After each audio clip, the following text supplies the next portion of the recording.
Hello, everyone. It's Deborah Hamilton, and I'm here in beautiful Battery Park City in New York.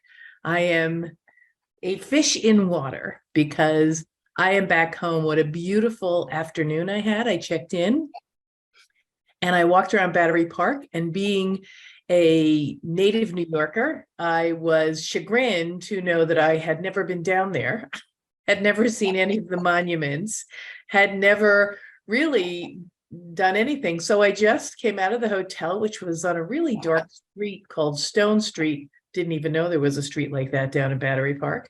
My cab driver was fabulous from LaGuardia Airport. He actually lives right on a street over from where my grandmother lived, where my mother grew up. 6 degrees of separation. We had such a great conversation on the ride to the hotel. He told me that Stone Street, at the end of Stone Street, is 85 Broad Street, which stops it from being part of, I guess, Cobblestone Street, which is on the other side of 85 Broad. I didn't know that. He told me.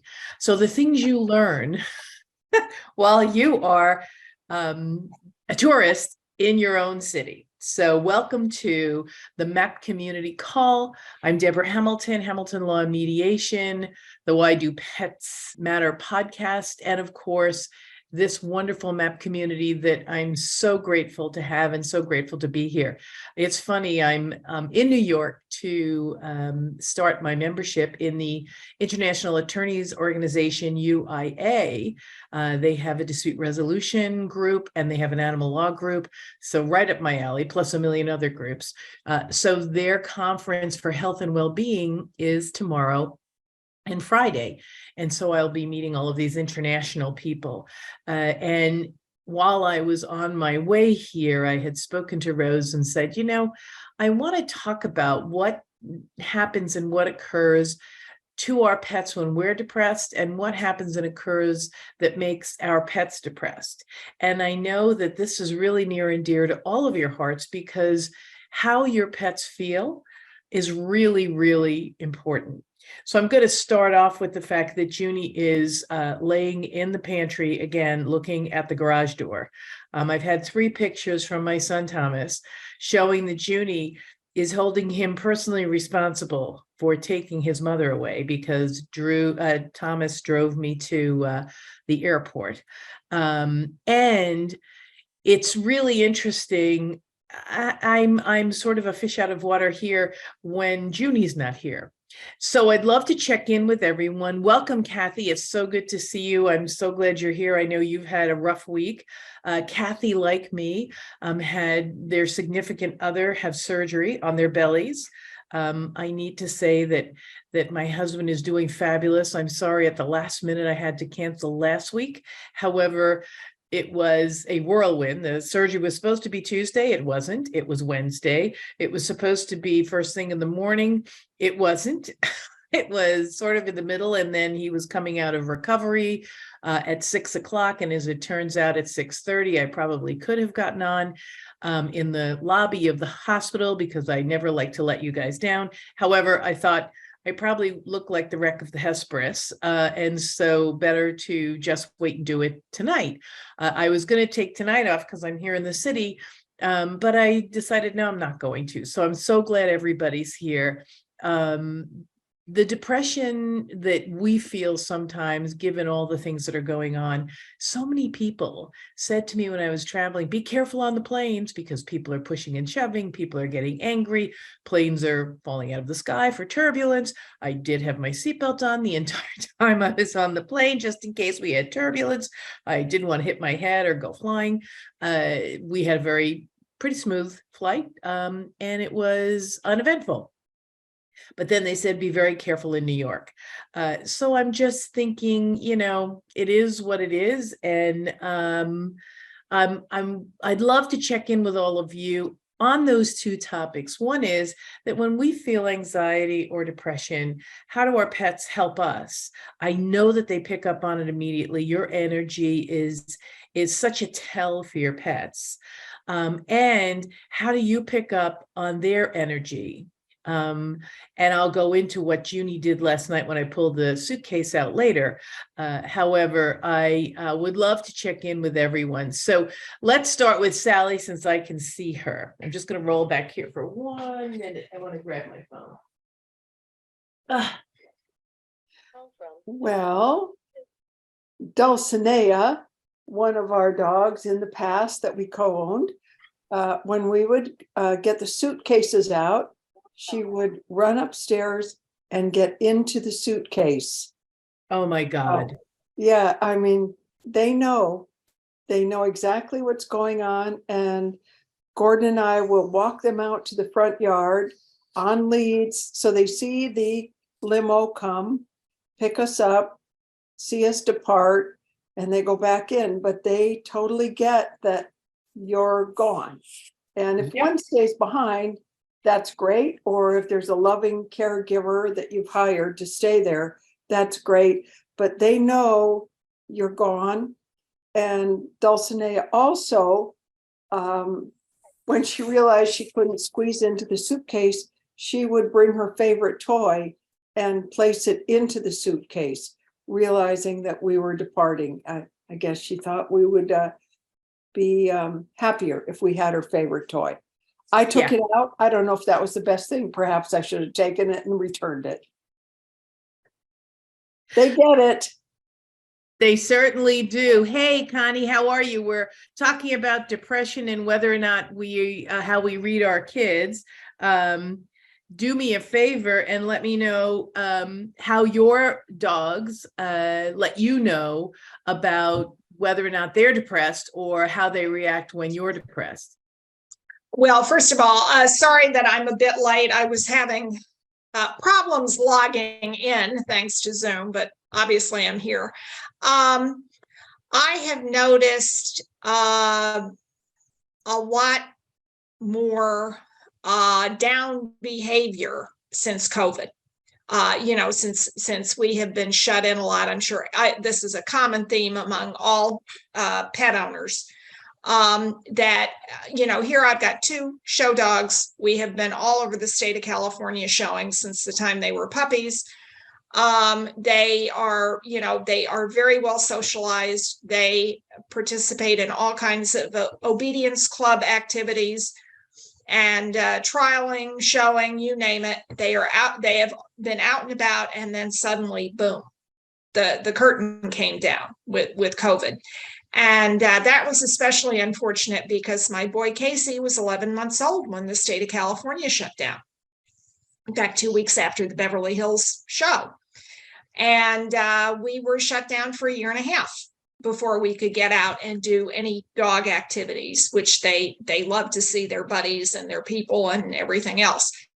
So it has been very rough on them. I mean, if I go to the grocery store, they freak out. I can hear them barking and carrying on when I'm opening the garage door to drive the car in. So it's been very, very noticeable. And I have had the same conversation with all my dog friends. It's amazing, really. I wanted to make sure I didn't sneeze or cough or anything. That's quite all right. It's amazing how they've picked up on all of this and have changed. I know that one of my dogs, Mariah, was born as we went into COVID. And so her socialization when she was 6 months, 9 months, a year old was totally gone. Off the mark. Yeah. Off the mark. So I know when I check in with Susan, she's going to really be able to tell us how Maggie might show her depression and how Maggie might show comfort, hopefully, if anyone in Susan's family has any depression, because they do pick up on us. Susan, how does Maggie manifest? I'm not sure if it's just the constant barking that is her way of saying she's not happy, or I mean, I just have to open my mouth and she's barking. And, if I move, I'm afraid to move, or I'm afraid to do anything for fear of triggering a tirade. And it's been really hard for me to kind of see past all the behavior, because I've tried to show her a lot of affection tried to show her, that she's cared about, and, I've tried to do everything I can think of to tame that behavior. But Do you think it's depression on her part, or do you think it's reacting to the energy in the house? could be a A little little bit of both. Yeah, could be a little of both. And she's not biting as much as she had been. And she seems to enjoy using the biomat. We tried doing it in the morning and at night. And, it's just really comforting. And so, yeah. And, she always jumps into bed with me at night. And if we leave the house, I went to the store or I had to take my son to the doctor today, and she was at the door waiting for me to come home. And yeah, it's just been really hard, and not having the normal connections. Right. And the normal exposures that they had because of COVID, but even our normal exposures and even our normal traveling and our normal day-to-day activities have changed so much. I'm going to check in with Kaylina. Kaylina, we were talking about depression, both ours and how our dogs react when we are feeling down or anxious, and also what we observe about our pets if they're feeling down and anxious. These are the kind of things that are really important to share with people who are going to care for your pets. Hello, Good. everyone. Hi. My oldest Anatolian Babar, when we had to put Angel down going on 2 years ago, he got really depressed.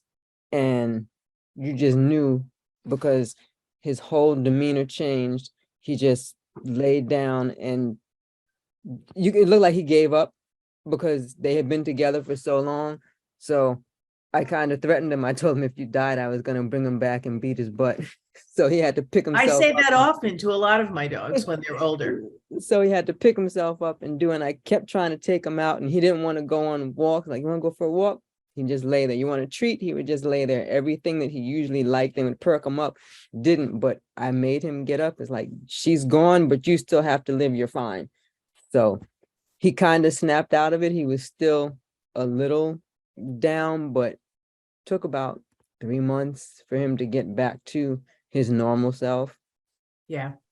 This is something that people don't really take the time to talk about, which all of us do in sort of kind of a fashion, because we're all so in tune with how our pets are feeling.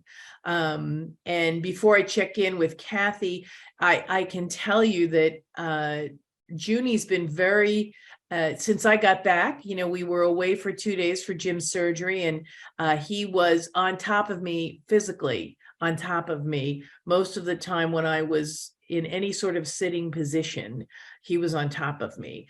And our morning rituals were very intense because he was so upset. But last night when I pulled out the suitcase, you would have thought that I had really stopped feeding him, had beaten him to a pulp, and was, pouring scalding water on him because he was so unnerved about my suitcase being out and my putting clothes in it.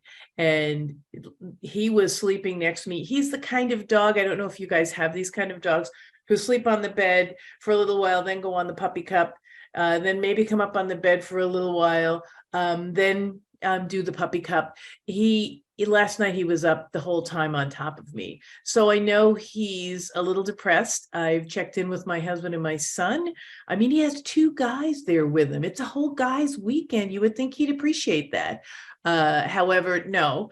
But the good news is that when I'm gone, he does sleep with my son Thomas, which is Thomas's one hope for life, is that Junie would someday actually be his dog.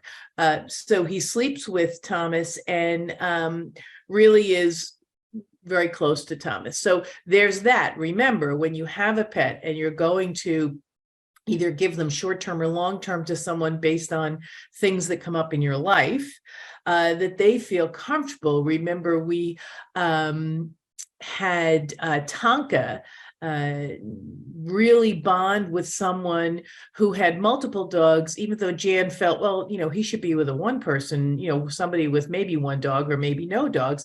And yet he thrived with a number of dogs. So remember that things have to be a little bit accommodating for them. So I don't know, Kathy, if you can tell us how the girls react when you're anxious or depressed, or how you react when they're anxious and depressed. I guess I want to say two things. One is I brought the dogs to be boarded for 2 days when my partner had surgery. And Deborah knows the place that I brought them to. She's been there. It's a wonderful place. I considered having somebody come to the house, but the person who was going to come to the house had to go to work at 8 o'clock in the morning and wouldn't be back till 1. And I thought that was a long stretch. I thought the boarding was a better solution. But when I brought them there, Emma, the setter, who's more sensitive, the second she got out of the car when they went to bring her in, and they know her, they like her, her tail was tucked underneath her body. And I felt like I was sending her to the guillotine. When I picked her up, the first 24 hours after being home, same thing as with Deborah, she was on top of me. But what we're not talking about, I don't think, is how we, the humans, deal with the separation, or how we, when they're upset, there are times when I don't know what to do. You give them as much love as you can at home, but I don't think the solution is to never go anywhere. But if you were to say to me, what would make me happier, to be at home with the dogs and have the dogs be comfortable and me be comfortable, or me be on an exotic cruise, I'm ashamed to say I would rather be home with the dogs, it's crazy. Don't be ashamed in this group. I think almost everybody here would choose being home with the dogs and not on an exotic cruise, unless the dogs had come with you. And then maybe that would be good. But then you'd have to worry about, all the other dogs on the ship that you'd have to contend with. There were complications with the surgery. And when those complications were attended to and Michael was better and I brought the dogs home, that was the thing that made me feel the best. Having their physical presence was like a complete drug to take away how terrible I felt. I mean, I guess a question for me is, as the human, how do you deal with the feelings of separation? I hear you saying, the dogs get upset when you take the suitcase out, and I know that's true. But what about the people? Well, I have to tell you that is absolutely part of it. It's like a 3-prong issue. It's, how do the animals respond to us when we're depressed or anxious, which would include, while we are getting prepared to leave them somewhere where we know they're going to be safe and well cared for, yet like Emma, maybe tuck their tail, like Junie, run out to the car, lay on the ground as if he's dead, so that he cannot be brought back in the house without having to scoop him up in your arms. And he's a big dog. And when you posted those pictures of him just sitting and looking at the door, I mean, what do you tell yourself? I feel really bad because I wish I could have left him. I could have raised him in a better way, because I always have to blame myself. Okay, 1-800, I will take responsibility for almost everything, but that I didn't give him the skill set of being able to be left alone. But then I realized that for the first time, and I know that Connie and Sally can talk to this, and you can too, Kathy, and Kaylina can. I've had multiple dogs. So every time I've left my dogs, they've always had their buddy with them. So my leaving was traumatic, but not so much because they always had somebody else there. However, Junie is this anomaly to me. He was born into a pack of dogs, and the pack has since been dispersed or passed away. And so he is an only dog. And I remember when I gave one of my dogs, Nolan, to a dear friend of mine, Carolyn Moritz, she called me for weeks saying he can't be left alone.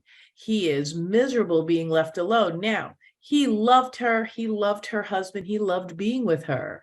However, he had grown up in a group. And so to be left alone was huge.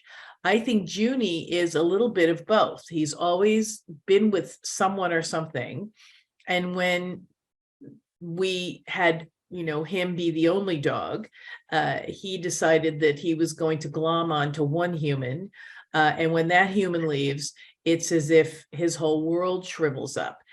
He doesn't eat for 24 to 48 hours. He does drink, thank God. He goes for a walk and looks for bunnies. That's, a constant. But as my son Thomas will say, he looks for me on the walk. He'll walk about 20 steps and then turn around and look for me. So it really is an interesting experience for all of us, because it's not only the depression or anxiety we might feel from work or from life or from experiences we've had that day that the dog feels and picks up on that anxiousness or anxiety. It's also the anxiety that they feel when something occurs, and then the anxiety we feel because we can't provide for them, as Kathy had pointed out. We can't be there for them. And we feel the loss of them being in our lives, which is why when I say you make your MAAP plan, we all do better with our pets in our life. So if you make your MAAP plan, try to make sure your pets stay, because you're going to do so much better if you're ill, short-term, long-term, working it out so that you don't have to give the dogs away. What comes about, it's like a nightmare. We had someone in Irish Setters who had a stroke, and her daughter was going to take her from her home and bring her to the West Coast. And some really well-meaning Irish Setter people said, oh, we'll take all of her dogs and place them. And her daughter had the presence of mind, thank God, to say, wait a minute, let me see what my mom wants to do, because I think everyone on this call, if someone came and took your dogs and then took you somewhere else and dispersed your dogs, not only would recovering from a stroke or some other illness be an incredibly difficult road to travel, doing it without your beloved pet would be, for me, and I hear it in Kathy's voice, and I know that I've spoken to Sally about this, and I'm pretty sure, Connie and Susan and Kaylina probably feel the same way. Living without my dogs would almost be untenable. So I hear you, Kathy, that, here we are, we're talking about the depression and anxiety. We feel that energy is then passed on to our dogs, and how do they react? Then the depression and anxiety our dogs might go through based on, well, where they are in their lives. Did they lose, like Kaylina said, did they lose a pet that was a cohort who was very close to them? Were they a COVID dog? Are they getting older and things like that? I know that Athena acted a little wobbly after she lost Buffalo Taco. So, these things are important for us to understand, both from the perspective of us toward them toward us. So it's just something that's really important when you're making your MAAP plan to think about, because it may be great that you have people who are going to come in and help you with the dogs and take the dogs. I always suggest that you take a minute to decide whether or not you can keep the dogs with you. And I'd love to check in with everyone, because this is something that isn't usually done. And I know, Connie, there have been people who've gotten sick in Wheaton's, and everyone's gone in and helped them with their dogs, taken their dogs, placed their dogs, whatever, because no one made a plan for how to keep their dogs with them, unless they did, and of that. I know in Irish Setters, except for this one woman who had the stroke, and then her daughter came in and said, no, I'm taking my mom's dogs with us. It'll be a struggle. We'll figure it out. And if I need help, I'll call the Irish Setter Club America and get the help. But we'd really like to make sure my mom keeps her dogs. Connie, what are your thoughts? Because, this happens all the time in our breed. Well, as a matter of fact, I'm living through this with a good friend who is in the Boston area. In fact, today she is going in for her really second whiz-bang chemotherapy treatment for GI cancer. She was just diagnosed after the first of the year. She had been having, awful unexplained abdominal pains, and she went in and the tests kept getting more and more ominous, and sure enough, she's got stage 3 GI cancer. So she is fortunately being treated at Mass General, so she's in the best of hands. She is a CPA, a retired CPA professionally. In fact, she was an accountant at Mass General in her younger days. But she has, I think, about 3 Wheatons at home, and she has kids in the area. She was going to place them, and a lot of us said, are you really sure that you're gonna want to be dogless? Especially when you are feeling really rotten coming out of the chemo, and you're going to be all there by yourself. And, you're in a position where if you really do not feel well enough to take care of the dogs, at least you can pick up the phone and call one of your kids. Right. And they can at least feed them and take care of them, but they are in the house. Because again, her first inclination was, oh, I'm gonna get rid of everything because I'm gonna be down for the count with chemo for 6 months. But then we said, wait a minute, are you really gonna throw your entire life out? Because you're going to be going through rough treatment, and you're going to be down for the count for a few days, but not for the entire week. Yeah. So we're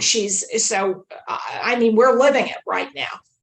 It's so important, because you know what, you are a mess for 24 to 48, maybe even 72 hours, but then Right. the time after that. And don't you want to be able to care for your pets? And yes, it's a lot of work for your kids, or your friend who's coming to help you, or the vet tech who you hire to come and do it, or the neighbor who's going to come out. And, that's why I always say a fenced-in yard is lovely, because sometimes it's great. Or, if you live in a city like here, New York City, that's why they have dog walkers that come and walk the dogs, and you can ask them. True, expense is an issue, and finances are an issue. However, if it's possible, your ability to live happier and bring better energy into your sphere is so much better if you can keep your pets with you. And I think that's key. Sally, what do you think? As you said, Buffy, when she passed away, Athena was just beside herself.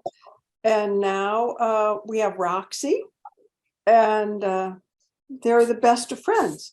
And they adapt. The dogs do adapt, and just give it some time. I think that it's very, very sad, and the dogs feel it, and I definitely sense their feelings and how sad they are and how sad we are. But when we brought Roxy into our home, Athena's like, no way, I'm the queen. This isn't going to happen. And now they sleep, with their heads together. If one's not there, one is looking for the other one. They're always checking on the other one. It's just interesting how, as time passes, they support one another. Yeah, it makes a big difference. It really does, especially if they're used to having a colleague with them. Junie, it seems, has taken to the colleague-less life very well. He no more wants someone coming than he wants to fly to the moon. In fact, he's very naughty when people come with dogs. He isn't necessarily that welcoming Irish setter, which I wish he was, but that's why we have kennels in the garage, so that he can go and be banished and everybody can live a happy life. Susan, how about you? What are your thoughts? Because it really is important, because you have a number of family events that come up. And I know you're in the process of trying to find people to care for Maggie, both because it's hard to find and because Maggie's a special personality. But if something came up, and I'm glad you're back. I know we saw you froze and then you came back, so I'm really glad. would you want to keep Maggie with you? Or, I always think that never say never. Yeah, I mean, I think when I went to Williamsburg back in January, it was surprising. I missed Maggie, and so did Tom and Joe. We all missed her, despite her bad behavior. Yeah, I'm sure if I were ill or whatever, I'd really want that companionship, having the dog. Yeah. Yeah.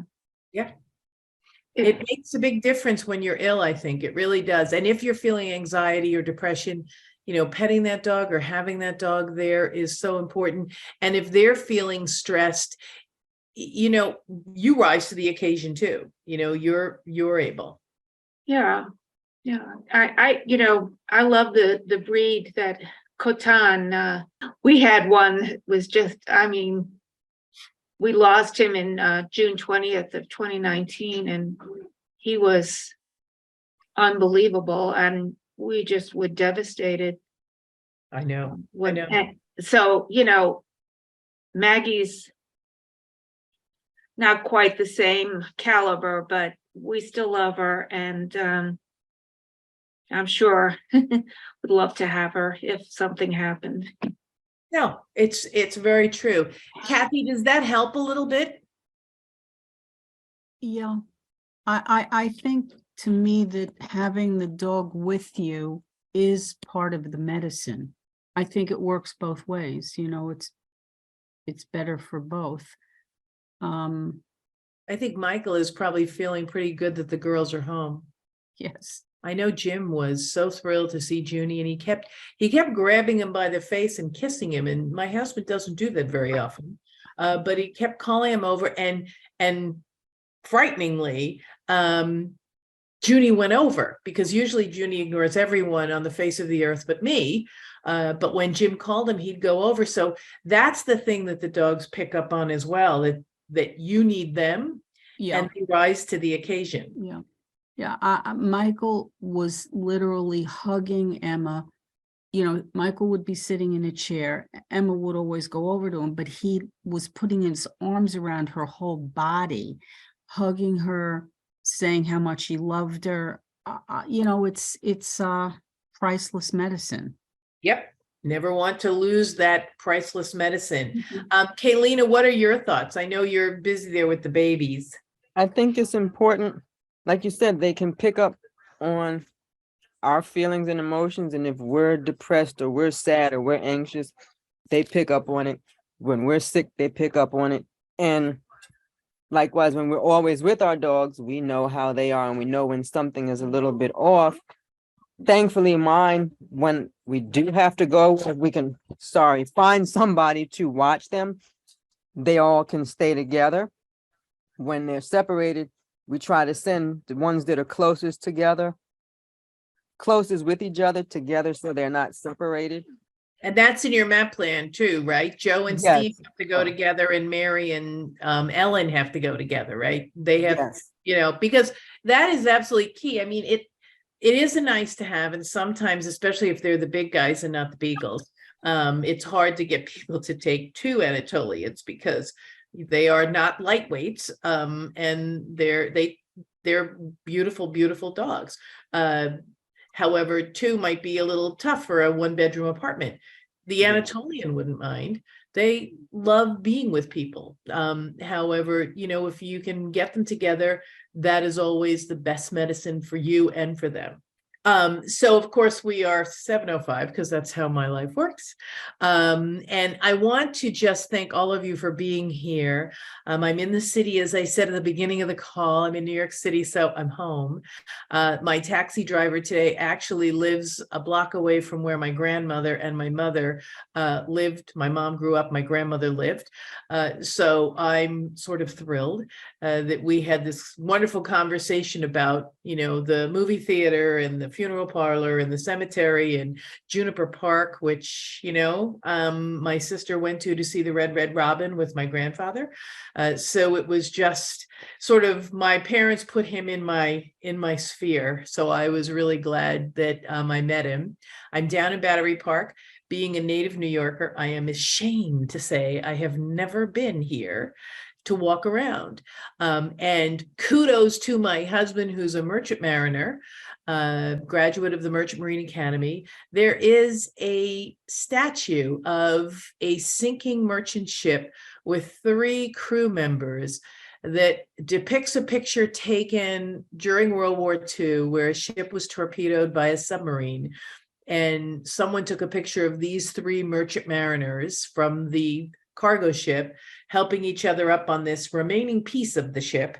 They didn't make it. I mean, the little title says these 3 guys were never rescued. They were, the picture was taken. I don't know how the picture was taken, and yet they weren't rescued. And a lot of merchant mariners are lost at sea, and nobody even knows about it. It's really a dedication and a profession that is incredibly dangerous.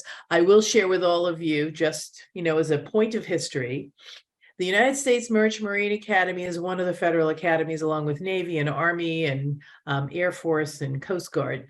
But it's the only academy who has had students die in school as students. They were out on their ships. They have to do 2 years on their ships to be able to sit for their licenses.